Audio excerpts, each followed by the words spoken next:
দার্জিলিংয়ে আমরা যে হোটেলে আছি সেটা হলো Mount Conifer Suites and Spa, আর এটা হলো আমাদের হোটেলের সেই টপ ভিউ। আজকের ওয়েদারটা এতটাই পরিষ্কার ছিল, তাই এই সুন্দর দৃশ্যটা আমরা উপভোগ করতে পেরেছি। আর দূরে ওই যে দেখা যাচ্ছে কাঞ্চনজঙ্ঘা পাহাড়, রোদ্দুরের আলোয় ঝকমক করছে, সবার চোখের সামনে নিজের সৌন্দর্য ফুটিয়ে তুলেছে।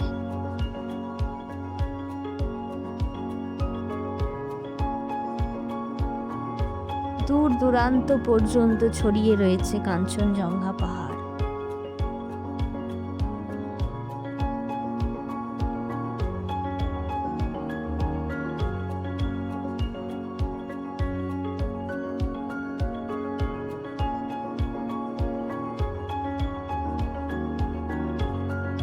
এরকম আরও সুন্দর সুন্দর ভিডিও পাওয়ার জন্য আমাদের চ্যানেলকে সাবস্ক্রাইব করুন, লাইক করুন আর শেয়ার করুন। ধন্যবাদ।